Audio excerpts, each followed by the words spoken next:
Recording is on. Okay, welcome to Mersivity 2024, Hydraulikos 2024, Hydraulikos Mersivity 2024. It's an honor to have you here to speak about smart beaches and about more, generally technologies that connect us to each other and to our environment.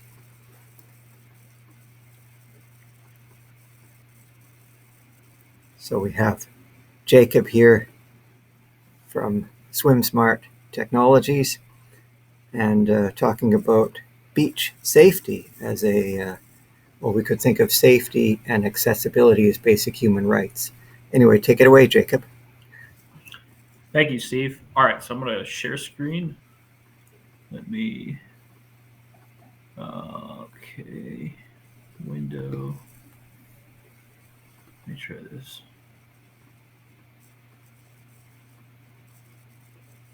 Can you see this, Steve? Yes, I can see the screen. Can you see the PowerPoint slides? I don't see the slides. I see myself on the screen. Okay. Let me try something else. You may have to select the window that you want to share or share entire screen or something, because there's a couple of choices when you share. Yep. All right, can you see it now? Yes, I see it now. All right. Excellent. Well, thank you for allowing me to present, Steve, and I'm excited to give an introduction on really water safety in the Great Lakes, as well as some of the innovative technologies we're working on to solve some of the pressing matters in public safety and both here in the Great Lakes and abroad. So my background, I'm an engineer from Michigan Tech, which is the upper part of Michigan. So I am a Great Lakes native. We learned a lot about some of the drowning problems from our time with water safety organizations. And we learned really that it's a major problem in the Great Lakes, but an unsolved challenge. And a lot of these municipalities are looking for new ways to try to keep beachgoers safe and, really improve the way that they operate today. So what we came up with was some technological solutions to some of the basic policies that a lot of these beach managers use today. So just as a quick overview for those that don't know, this is older data, but it's one of the better maps that we've seen because it's a heat map and it really shows which counties are experiencing a lot of the drownings. This map was discontinued in 2020. It's since moved to a new map that's provided by the U.S. National Weather Service. As of 2024, there were 77 drownings last year. I believe this is old. I think it was 82 or 83, provided by Great Lakes Surf Rescue Project, and about 1,300 drownings since 2010. So that's about really 100 drownings roughly per year in the Great Lakes alone. And as you can see, a lot of the drownings are centralized around the southern part of Lake Michigan, near those big metropolitan areas. There are some drownings up in the top of the UP Superior in Marquette County, and then Duluth area, there's a big stretch of beach along there where they have a lot of issues. But really there's issues along Lake Erie as well as Lake Huron in the bigger metropolitan areas, both in Canada and in the US and Ohio. So really what we're challenged with is the Great Lakes are a very powerful force. A lot of wave energy can move in a very short period of time. Unlike the oceans, we have essentially a small little bowl of water compared to the oceans, where it really doesn't take much to begin a lot of wave action. And these winds can travel across the Great Lakes and carry that wave energy from one end to the other within a matter of hours. And we can experience wave periods, meaning the distance between waves, on the order of 2 to 3 seconds. Sometimes it's more, sometimes it's less. But every couple seconds you can be hit by a wave. And that's unlike the ocean, where the wave period's typically 10, 15, 20 seconds. So it's a way different ball game than what you experience on the coast. And it can be very dangerous. So this visual here shows winds and waves moving towards the shoreline. What happens is a lot of that wave energy when it piles up on shore, will move along the shoreline, and those are referred to as longshore currents. If the waves are more perpendicular to the shore, it'll form more rip currents like shown here, where that wave energy travels directly back perpendicular from the shoreline. It'll usually follow a path of least resistance, which is typically a break in a sandbar or some channel that was dug either under the sand or just an unstable part of the beach. A lot of that wave energy will focus around there and form what is referred to as a rip current. And the name comes because it rips you from shore. It does not pull you under, but it does pull you out. And it can travel, these rip currents can travel faster than Michael Phelps or the fastest swimmers can swim. So they're very dangerous. And then lastly, our structural currents. So in the Great Lakes, we have unique piers, we call them. Unlike the coasts, where when you think of a pier with large posts in the ground, our piers are concrete walkways that extrude out from the shoreline, and dangerous currents will form along that pier and travel outwards. So these are some of the most profound issues we experience here in the Great Lakes. I won't get too far into what we're doing today. I'm going to keep it kind of focused on the technology, but there are things that we're doing today that are working and not working. The Great Lakes is a unique animal. There's a lot of very remote beaches, remote locations. There's some big cities as well, but really this wheel here sort of exemplifies the best strategies for water safety, which involves things like, getting information before you go to the beach, wearing protective information, knowing how to get out of dangerous currents and where not to swim, as well as if something does happen, how to be proactive and keep yourself safe. So one of the most profound water safety solutions that we've probably all seen at some point is lifeguards. On the Great Lakes, I would say less than 20% of our beaches are guarded by lifeguards. So lifeguards are pretty rare on the Great Lakes. A lot of it's due to smaller municipalities, smaller communities that just don't have the manpower, they don't have the budgets. A lot of their communities are tourist towns, so they're seasonal. Majority of the population only comes during the summer. So it's very hard to train and retain employees. And as a result, we have 80, 90% of our coastline is unguarded. And then there's first responders, likewise, just like lifeguards. People that respond to emergencies, especially remote beaches, maybe 10, 15 minutes away at best. So the issue is if you do find yourself in danger or in a problem, it may take well above the amount of time where someone can drown just to get an officer on the scene or what have you. And really what it comes down to with drowning prevention is if someone does drown in a submerged, within a matter of minutes, they can begin experiencing life-altering problems. So the faster we can get people, first responders, on scene to try to get someone out of the water and then begin resuscitation, the higher likelihood that they will survive. But as you get further down into about 15, 20 minutes, it's very unlikely they will survive. It's usually a body recovery at that point.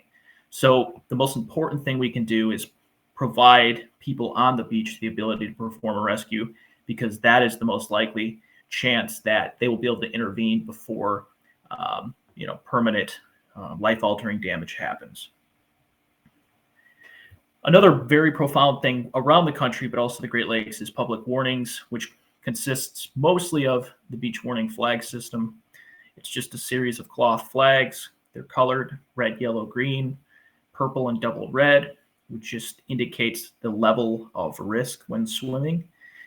Double reds are usually for closures. So every beach kind of does something a little bit different. There is some consistency on what the flags mean, but part of the issue is there isn't that consistency. Every state government, local government's doing their own thing. So really you need to inform yourself at that beach what the flags mean, where the flags are. We've also seen placard systems, like on this picture on the right. There's a flag system with a placard system. The flag is indicating the dangerous waves and currents, so those rip currents, that wave action, while the placard system is focused on water quality, like E. coli or algae blooms or anything like that, where you may get sick if you ingest the water. And the flag system is typically managed by the lifeguards or the fire department, something like that, while the placard system is managed by the health department. So they're two different agencies with the same goal, sending out the same information, but sometimes one beach may have one and not the other, or both. Some beaches have none. So it is a little confusing, which is why the public adoption has been lackluster at best. Some of these problems is, with warnings, is someone has to go out and change that. So the question is, what happens if they don't change it fast enough? Dangerous conditions come in, and then someone ends up drowning. Is an incorrect warning as good as no warning at all? So this is just an example of all. This is, I believe, just the Great Lakes. There might be some ocean ones here, but just some of the differences. And this is 5 or 6 images. I could put in 100 images where everything's a little bit different. So as you can imagine, having inconsistency in warnings just confuses people. I understand that every government has their own policies, but at the end of the day, the swimmers have no idea what's going on because there's no consistency whatsoever. So there needs to be some form of uniformity. The last thing I'll talk about real quick is accessible flotation. So it's very obvious, but the best way to prevent drownings is to provide flotation. And flotation can really be anything. People make rescues with coolers, with a beach ball, a football, anything where somebody could just keep their head above water. But really, from a public safety perspective, it's important to provide proximate rescue equipment, which is usually ring buoys or rescue tubes. A lot of the time, a lot of municipalities around the Great Lakes stick with ring buoys because they have enough flotation to provide buoyancy for 2 people. And it's not that you're rescuing 2 people, it's usually one person's running in to rescue the other person. So it's important to provide the people that are trying to save their loved one or whoever the ability to perform that rescue safely. And that's why it's important to have flotation out there, because we do see a lot that someone's trying to rescue their family member, they do not have flotation, and then it ends up in a double drowning. So that's going to go through what we're doing today. I'll talk a little bit about what we do. So I think we're formed as a result of, policies that aren't working. If what we were doing today was working, we probably wouldn't be here. But the reality is there's a lot of challenges to water safety. There's a lot of coastline. There's limited staff, limited time and resources. So technology can play a role into sort of filling some of these gaps and addressing some of the low-hanging fruit. Really what we began with was that public warning aspect, which is, the beach flag or the aluminum sign that's red, yellow, and green. We thought the low-hanging fruit would be just make that electronic. So now you can update your hazards. So this is our sign product on the left. As you can see, high, moderate, low, same signage, same everything. It's just a traffic light. And on the right, this is our cylindrical version. It's able to be instantaneously changed with a phone application, software, in some cases using forecasting. And there's little to no intervention needed to update these warnings. So now we're able to put this equipment, in locations, have it be more accurate, more real time, but also be able to put these things in locations where a flag system may not be. So because of the logistical nightmare that is managing that flag every day, there may be locations where the community would like to have one, but just doesn't have the manpower. Or maybe they already have 5 or 6 flags and adding more is just too much. So having something electronic that updates automatically allows you to put these things really anywhere. It's just the upfront cost, while all of the logistics are essentially removed. And then the same thing could be said for our triggered life ring cabinet. So the red cabinet on the pole here is a new product we've came out with, which is if that flotation cabinet, whether it's a life ring or a throw bag or rescue tube, if that cabinet is opened, it'll notify first responders of where it was opened, when it was opened. It can turn on cameras. play pre-recordings on loudspeakers. It can flash lights. So really it's about getting first responders to the scene, but also providing those swimmers with the flotation they need to perform that rescue. Because at the end of the day, they're going in the water anyways to save their loved one. So it's important we provide them with the tools they need to make that rescue safely. So that's really what it's about. And then getting that important context to first responders. Typically, if there's a drowning or a drowning issue on a beach, they call 911. It goes to dispatch. Now that person has to convey what is happening, where they are, where the first responders need to come to, just to get those resources mobilized and moving in that direction. And that may take a few minutes, 4 or 5 minutes in itself. And a lot of these locations may not have cell service. So just to begin that process may take minutes. And as we know, drowning can end in a matter of minutes. So short-circuiting that and allowing them to alert first responders of the exact location and potentially even open up phone calls or cameras and mobilize those resources right away is invaluable. And this technology has actually already saved lives. Our first deployment this summer was used in a rescue. It was exactly that. The family opened the cabinet. The park rangers mobilized within a matter of minutes. They were able to find the person, take them out of the water, and prevent what was likely going to be a tragedy. So a little bit less exciting, but equally important is just software management of these resources. So imagine you're a parks district that has 10 life rings you're managing. The question is, how do you know the life rings are there? What happens if someone steals it and then someone drowns later and there was supposed to be a life ring there? This allows you to now manage hundreds or thousands of life rings with one piece of software, just like the lights. You're able to manage hundreds or thousands of warning systems all under one software management system. And then historical tracking and auditing of that information, if there ever is a drowning, is very important.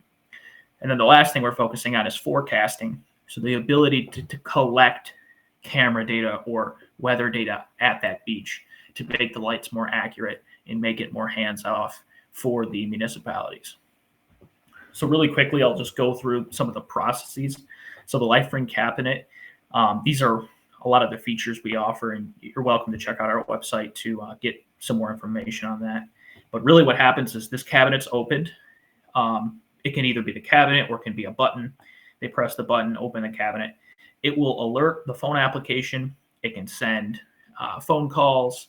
It can notify the phone app and the software. These are our alarm stations, which are a physical alarm on the beach. So if some beaches may have park staff, it's just about getting those notifications with important context at the right time to the right people. So every beach is different. Some beaches have park staff, some beaches don't. Some beaches have, sheriff's departments or Coast Guard or what have you. So providing a plethora of pathways to alert people with that information is important. And these alarm stations are actually what was used to perform that rescue rapidly, because the park staff was able to know right away which cabinet was opened and then to respond accordingly. So this just shows there could be any number of life rings tied to the same system. It can alert any one of these, from walkie-talkie radios to alarm stations to phones and more. And then the beach notification light also has a process where we're physically forecasting using cameras, buoys, weather stations. We're making predictions on what we think those red, yellow, and greens will be. Then we're able to set the light automatically. In some cases, the beach manager can override the light to set it manually.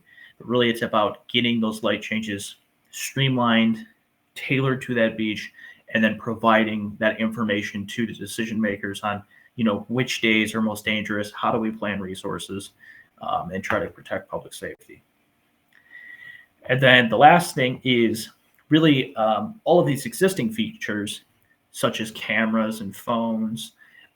There's many different cameras we can use, from overhead cameras to faceplate cameras in a phone, to embedded cameras inside the unit, as well as phones and loudspeakers, where a lot like emergency command centers today, through your 911 dispatch, or maybe there's a local command center, you're able to manage dozens, hundreds of cameras and get a really big visibility into the entire beach.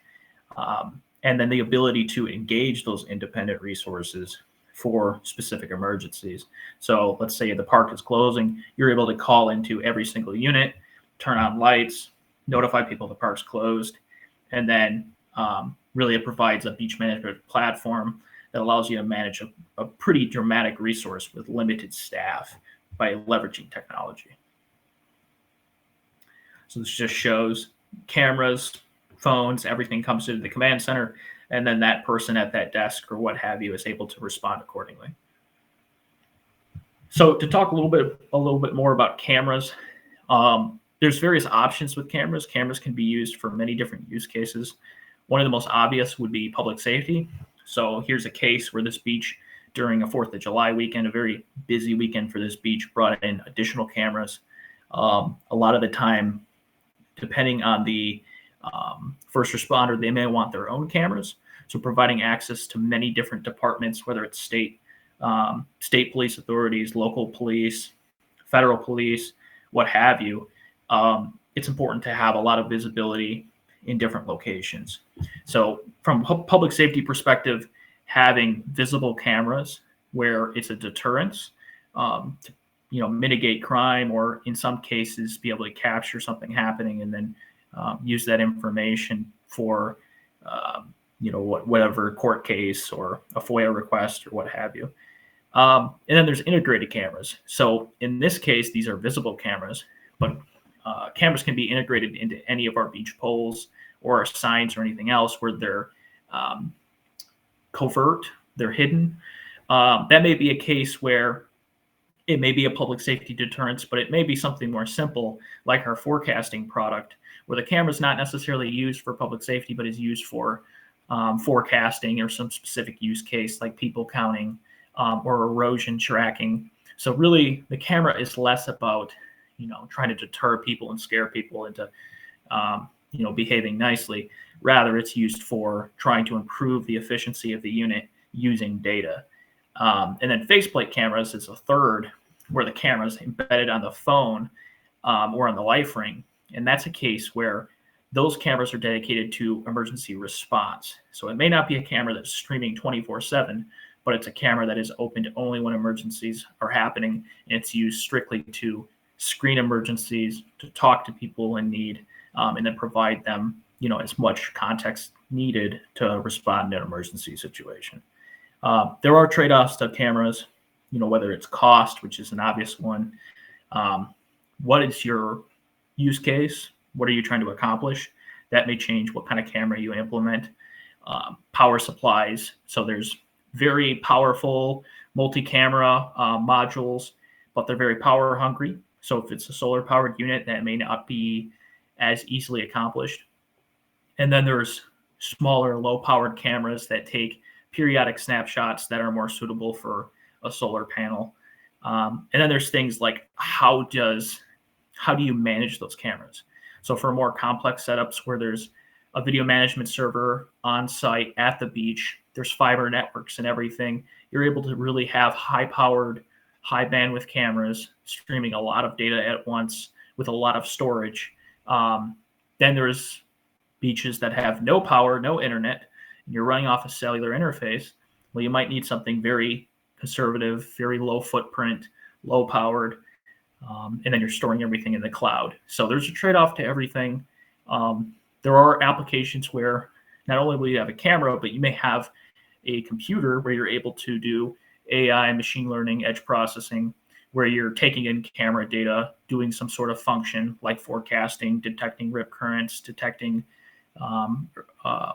monitoring erosion over time, things of that nature, where you don't necessarily have to send everything to the cloud to do that process. You can run that software locally and stream the camera full speed, and then only send the relevant data back over the cloud. So really, there's a lot of different applications that you can tailor these cameras to fit the bill. So I think that's everything I have, Steve. If you wanted to ask any questions, I hope I didn't lose you.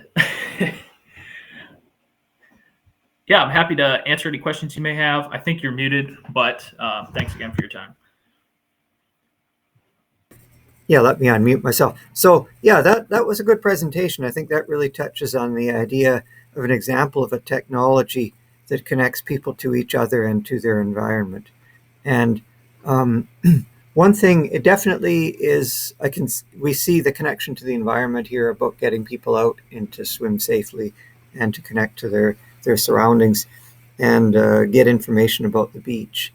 And, it would be useful, I think, to have things like water temperature and wave height be displayed locally as well as remotely so people can see the temperature. So, for example, people might know, hey, I feel comfortable swimming like at 10 degrees C. It's a pretty easy swim. But there's a lot of people, they drop out when it gets down to around 5 or so, or 4 below 5 degrees C. A lot of people will say, I might skip the swim. So a lot of times, if they know what, and also it gives a sense of how long to stay in, like when it gets down to close to freezing, people swim for less time. And you can kind of gauge how long you can stay in the water. Like if it's 10 C, people will stay in, have a good long swim. But when it gets down to 3 or 4, people will tend to have a shorter swim so they don't get too cold. And so that would be really useful to have water temperature and locally visible so people actually swimming know. And also even remotely too, because people might decide based on wave height, water temperature, wind, if people are coming to paddleboard or use a water ball, a kayak, paddlers, rowers, and somebody in the ball as well too, an exercise ball, would want to know how much the wind height. So that information is likely known to the system. It would be good to post that online to give people a sense of what they're coming into. Yeah, so that's a really good point.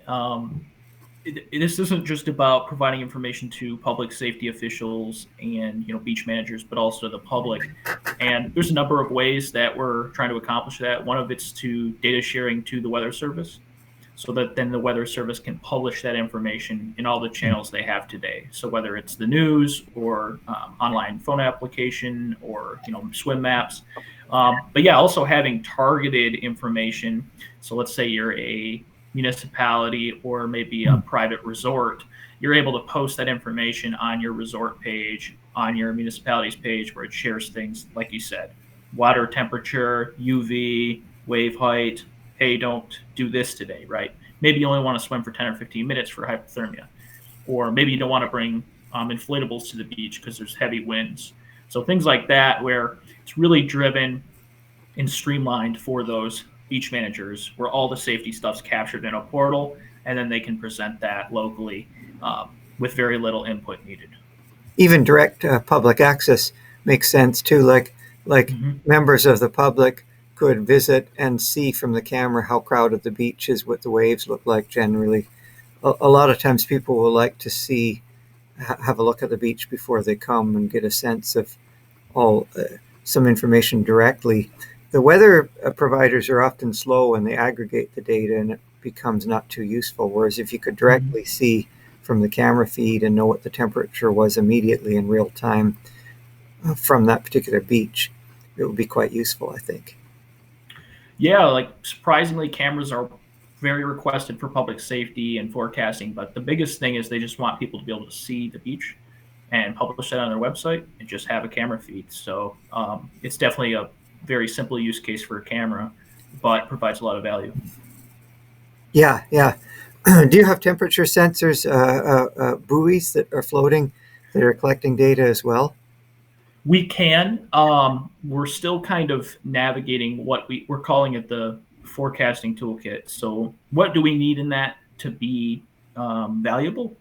So, buoys could play a role in that. Anything in the water has to be seasonally removed from the water.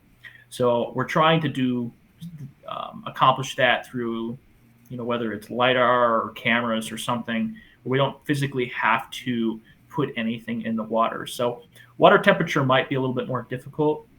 We could always reference data not necessarily on the beach. So whether it's existing buoys in the water through weather service portals, but we could always offer buoys as another option. It just depends on what the beach manager is trying to accomplish. Yeah, getting temperature year-round is tough too because these buoys get taken out in the winter, which is when you really need the temperature the most. I Yeah. find in the summer people don't really care what temperature it is, but as the winter months come on, when it gets colder, people are really wanting to know exactly what, within a degree, what the temperature is, because it gives them a real sense of how long they should stay in, for example. Yeah, for sure. And for surfers too, a lot of surfers, they are out in the very late of the season. So understanding, do you need a wetsuit? How cold is it? How long are you going to be out there? Kind of thing. It's very important. Yeah, especially on the Great Lakes, like people who surf the Greats, as they say it, surf the Great Lake, Yeah. um, tend to tend to be out mostly in the winter because that's when the surf is the best, right? You get Yep. heavy winter surf, and so most